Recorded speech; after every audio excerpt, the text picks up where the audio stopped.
I wonder what we can talk about. We can talk about explosions, we can talk about muscle cars, we can talk about hot girls, we can talk about the military, and we can talk about good old America. Oh yes, we're going to be talking about Transformers: The Last Knight.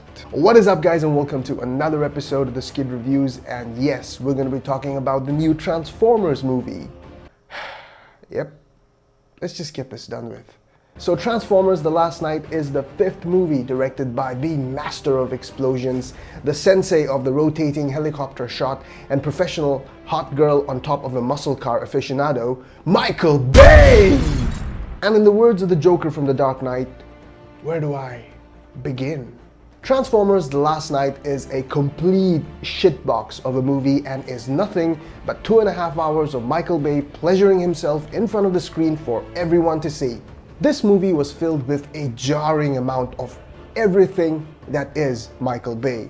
But the worst was the humor. The bad humor that Michael Bay has always been known for is taken to a next level in this movie.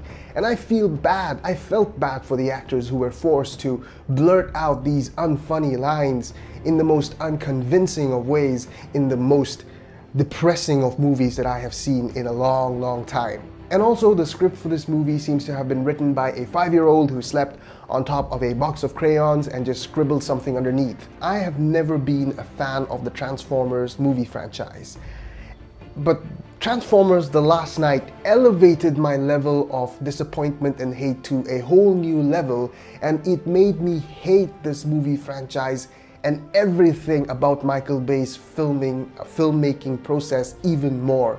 We all know that this movie is going to do very well, especially in the international market, even if not domestically in some of the big countries, but it's going to do well, it's going to make a lot of monies. So my review is pointless because whatever shit Michael Bay craps out, people seem to like it, and I just cannot understand why. I get that people like dumb action movies. I love dumb action movies. Hey, you're looking at a guy who watched Escape from New York 15 times. But Transformers: The Last Knight isn't even a dumb action movie. It's just a really bad movie. Having said that, let's just jump straight into the full review of Transformers: The Last Knight. Screw you, Michael Bay. A film primarily about good robots fighting naughty robots has no business being 2 hours and 28 minutes long. God damn. Transformers: The Last Knight is so convoluted and drawn out that it feels like double that amount of time has passed.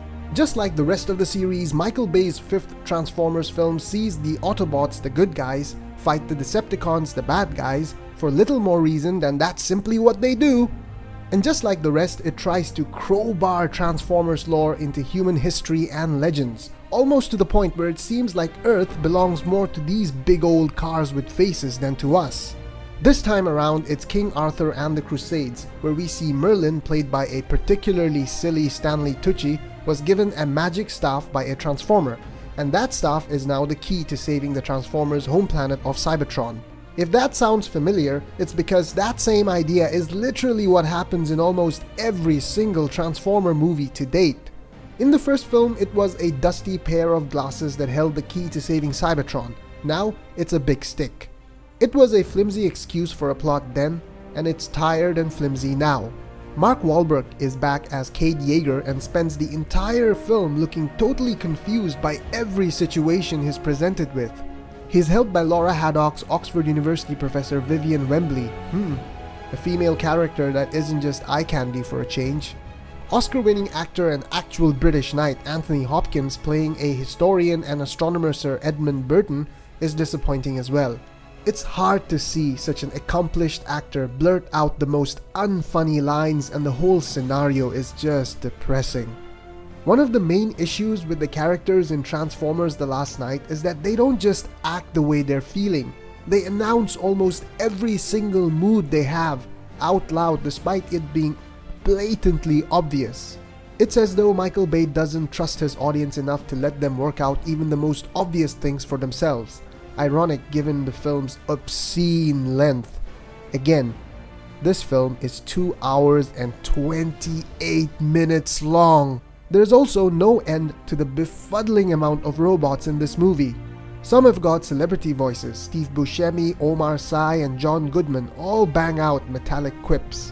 But the action moves at such an intense pace that it's hard to distinguish one robot from another. Where Michael Bay does impress though is his massive set pieces involving the humans.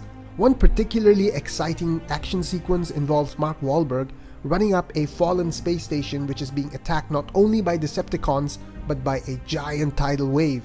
This occurs way too far into the film though, after you've spent more than 2 hours following these characters around the globe. The same goes for the much teased fight between Bumblebee and Optimus Prime, and what should have been an iconic showdown just leaves you hoping for a quick resolution between these warring friends. So the verdict? Well, Michael Bay has now been making Transformers films for more than 10 years. In that time, the series has moved on very little, and Transformers: The Last Knight is the loudest and the most explosively dull installment yet.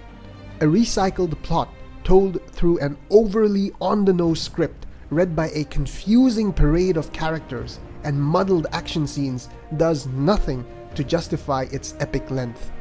Transformers: The Last Knight is the worst movie in what is frankly one of the laziest movie franchises ever.